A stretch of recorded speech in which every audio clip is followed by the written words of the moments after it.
നമസ്കാരം, gallery of നാച്ചുറലിലേക്ക് സ്വാഗതം. മൂകാംബികയിൽ നിന്നും ജീപ്പ് മാർഗം കുടജാദ്രിയിലെ മൂലസ്ഥാനത്ത് എത്തുന്നതുവരെയുള്ള കാഴ്ചകൾ കുടജാദ്രിയിലേക്കുള്ള ഓഫ് റോഡ് യാത്ര എന്ന പേരിൽ കഴിഞ്ഞ വീഡിയോയിൽ കാണിച്ചിരുന്നു. ആ വീഡിയോ കാണാത്തവർ അതുകൂടി കാണുക. അതിനുശേഷം തുടർന്ന് ഈ വീഡിയോ കൂടി കാണുക. കൊല്ലൂരിൽ നിന്നും കുടജാദ്രിയിലേക്കുള്ള ജീപ്പ് യാത്ര അവസാനിക്കുന്ന ഇടം മുതൽ ഈ വീഡിയോ ആരംഭിക്കുന്നു. സൗപർണികയിൽ മുങ്ങി മൂകാംബികയെ തൊഴുതു കഴിഞ്ഞാൽ കുടജാദ്രി യാത്ര ബാക്കിയാവുന്നു എന്നാണ് പൊതുവെ പറയാറ്. എന്നാൽ ഞങ്ങൾക്ക് അടുത്ത ദിവസം രാവിലെ 11 മണിയോടെ മൂകാംബികയിൽ നിന്നും മടങ്ങിപ്പോകേണ്ടതുള്ളതുകൊണ്ട് ഞങ്ങൾ കൊല്ലൂരിലെത്തി ഉച്ചയ്ക്ക് 2 മണിയോടെ കുടജാദ്രിയിലേക്ക് ജീപ്പിൽ പുറപ്പെട്ടു. ഏകദേശം 33 കിലോമീറ്ററോളം മൂകാംബിക ക്ഷേത്രത്തിൽ നിന്ന് വന്ന ശേഷമാണ് Mookambika wild life sanctuary start ചെയ്യുന്നത്. അവിടെ നിന്ന് വീണ്ടും ഒരു 7 കിലോമീറ്ററാണ് ഓഫ് റോഡ് ഡ്രൈവ്. ഇവിടെ വന്നതിന് ശേഷം ഇനി ഒരു 1.5 കിലോമീറ്റർ നടക്കണമെന്നാണ് പറയുന്നത്. കയറ്റമാണ്. ഏതായാലും നല്ല മഴയും മഞ്ഞും ഉണ്ട്. നമുക്കൊന്ന് പോയി നോക്കാം. മൂകാംബിക ദേവിയുടെ മൂലസ്ഥാനമാണ് കുടജാദ്രി എന്ന പുണ്യ പൂങ്കാവനം. സമുദ്രനിരപ്പിൽ നിന്ന് 1440 മീറ്റർ ഉയരത്തിലുള്ള പർവ്വത ശിഖരമാണ് കുടജാദ്രി. ആദിശങ്കരന് മൂകാംബിക ദേവിയുടെ ദർശനം ലഭിച്ചത് കുടജാദ്രിയിൽ വെച്ചാണ്. കുടജപ്പൂക്കൾ എന്നർത്ഥമുള്ള കൊടച്ച, കൊടശി എന്നീ പ്രാദേശിക പദങ്ങളിൽ നിന്നാണ് കുടജാദ്രി എന്ന പേര് വന്നത്. കൊല്ലൂർ മൂകാംബികയിൽ നിന്ന് 42 കിലോമീറ്റർ റോഡ് മാർഗം സഞ്ചരിച്ചാൽ കുടജാദ്രിയുടെ അടിവാരത്തെത്താം. കാരൻകട്ടെ എന്ന സ്ഥലം വരെ മാത്രമേ ബസ് എത്തുകയുള്ളൂ. ജീപ്പുകൾ മാത്രമാണ് അടിവാരം വരെ സർവീസ് നടത്തുന്നത്. തുടർന്ന് വനപാതയിലൂടെ 12 കിലോമീറ്റർ കുത്തനെയുള്ള കയറ്റം കയറിയാലേ സർവജ്ഞ പീഠത്തിലേക്ക് എത്താൻ കഴിയൂ. അടിവാരത്തു നിന്നും ജീപ്പ് യാത്ര ചെയ്താൽ ആദ്യം എത്തുന്നത് ഞങ്ങളീ നിൽക്കുന്ന പുണ്യപുരാതനമായ ആദിമൂകാംബിക ക്ഷേത്രത്തിലാണ്. മൂലമൂകാംബിക എന്ന പേരിലും ഈ ക്ഷേത്രം അറിയപ്പെടുന്നുണ്ട്. കൊല്ലൂർ മൂകാംബിക ക്ഷേത്രത്തിൻ്റെ മൂലസ്ഥാനം ഇതാണെന്നാണ് വിശ്വാസം. ദേവി മൂകാസുരനെ നിഗ്രഹിച്ച പുണ്യഭൂമിയാണിത്. കൊല്ലൂരിലേതുപോലെ ചതുർബാഹു വിഗ്രഹമാണ് ഇവിടെയും. ഞങ്ങൾ ഇവിടെ എത്തുമ്പോൾ നല്ല മഴയായിരുന്നു, ഒപ്പം മൂടൽമഞ്ഞും. അതുകൊണ്ട് തന്നെ എല്ലായിടവും അടുത്തുപോയി കാണുവാൻ സാധിച്ചില്ല. ഇവിടെപ്പറ്റി അറിവായ വിവരങ്ങൾ ഷെയർ ചെയ്യാം. ഈ മൂലസ്ഥാനത്തെ ശ്രീകോവിലിന് പുറത്ത് മുമ്പിലായാണ് കാലഭൈരവന്റെ പ്രതിഷ്ഠ. ദേവിയുടെ പരിവാരങ്ങളിൽ പ്രധാനിയും കുടജാദ്രി വനത്തിൻ്റെ കാവലാളുമാണ് കാലഭൈരവൻ. കാലഭൈരവ ക്ഷേത്രത്തിൻ്റെ സമീപത്തായി ആകാശത്തേക്ക് ഉയർന്നു നിൽക്കുന്ന ഇരുമ്പ് ദണ്ട് കാണാം. മൂകാസുര നിഗ്രഹത്തിന് ശേഷം ദേവി തൻ്റെ ത്രിശൂലം ഇവിടെ കുത്തി നിർത്തിയതാണ് ഇതെന്നാണ് കരുതുന്നത്. നൂറ്റാണ്ടുകൾ പലത് കഴിഞ്ഞിട്ടും ഈ ഇരുമ്പ് ദണ്ട് തുരുമ്പെടുക്കാത്തത് അത്ഭുതമാണ്. അവിടെ പ്രാർത്ഥിച്ച് മുന്നോട്ട് പോകുമ്പോൾ ഇടതുവശത്തായി കാണുന്നത് ഉമാക്ഷേത്രവും കാളിക്ഷേത്രവുമാണ്. ശങ്കരതീർത്ഥം, അഗസ്ത്യതീർത്ഥം, ഗൗരി തീർത്ഥം, കമണ്ഡലു തീർത്ഥം എന്നീ തീർത്ഥങ്ങളും കുടജാദ്രിയിലുണ്ട്. ഉമാക്ഷേത്രവും കാളിക്ഷേത്രവും കഴിഞ്ഞാണ് ആദിശങ്കരൻ്റെ സർവജ്ഞ പീഠത്തിലേക്കുള്ള യാത്ര ആരംഭിക്കുന്നത്. ഇവിടെ മുതൽ യാത്ര ദുഷ്കരമാണെങ്കിലും അത്ഭുതപ്പെടുത്തുന്നത് 70-80 വയസ്സ് പ്രായമുള്ളവർ പോലും നിഷ്പ്രയാസം മല കയറുന്ന കാഴ്ചയാണ്.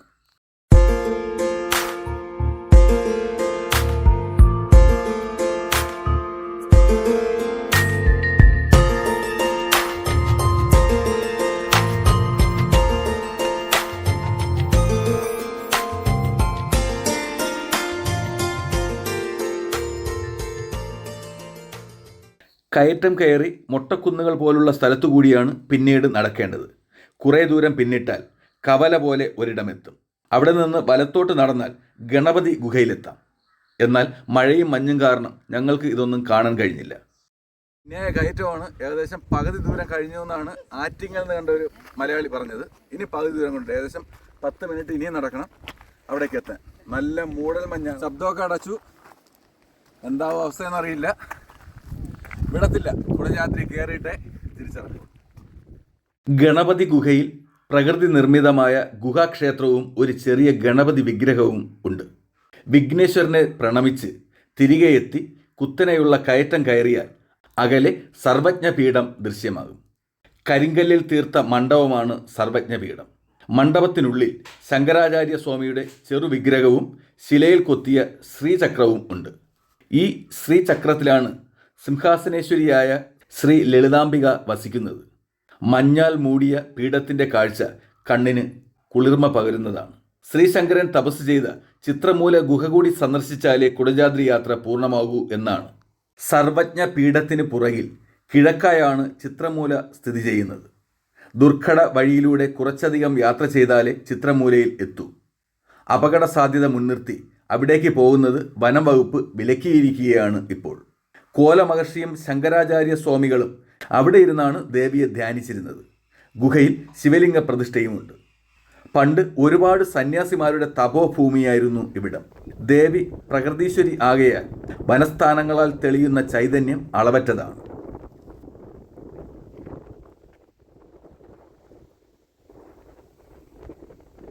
അന്യായ മൂടൽമഞ്ഞും ഒരു രക്ഷയില്ലാത്ത കയറ്റമാണ്. മൂടൽമഞ്ഞും മഴയും കാരണം ക്ഷീണം അറിയുന്നില്ല, പക്ഷെ നന്നായി കിതയ്ക്കുന്നുണ്ട്.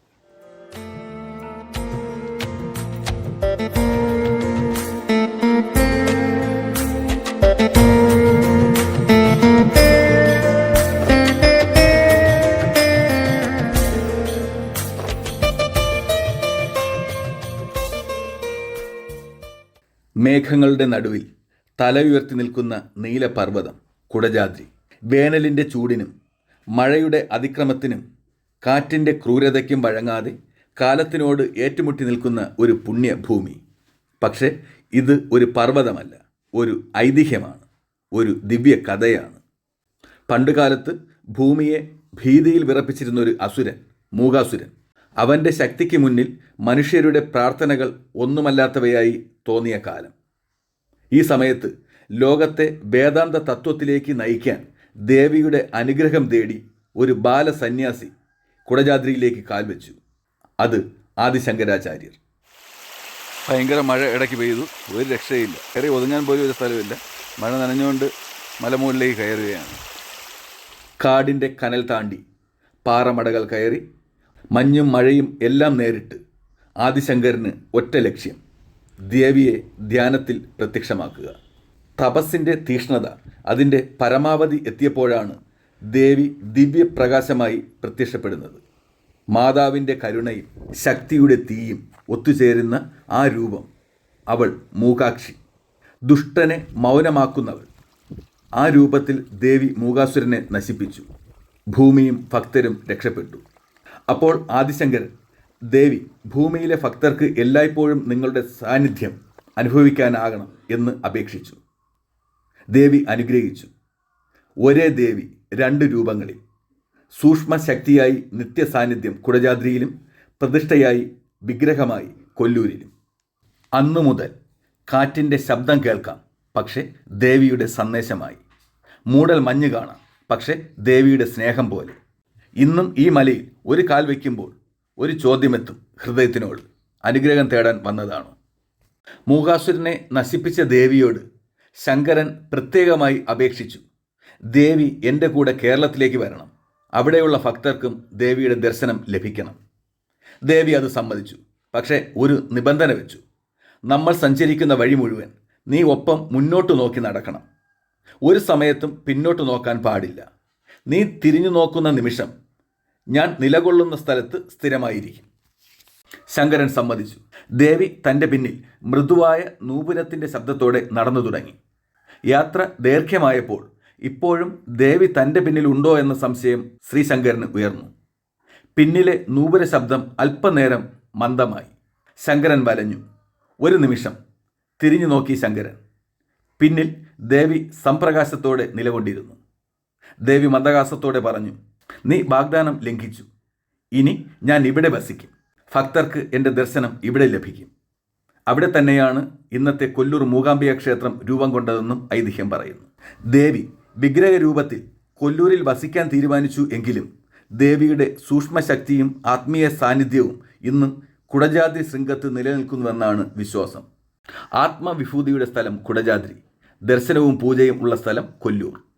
മൂകാംബികയിലും കുടജാദ്രിയിലും വരുന്ന എല്ലാവരും ഓർക്കുക, കുടജാദ്രി ഒരു ട്രക്കിംഗ് ഡെസ്റ്റിനേഷൻ അല്ല, ഒരു ഐതിഹ്യമാണ്, ഒരു അനുഭവമാണ്, ദേവിയുടെ കരുണയുടെ ഭൂപടമാണ്.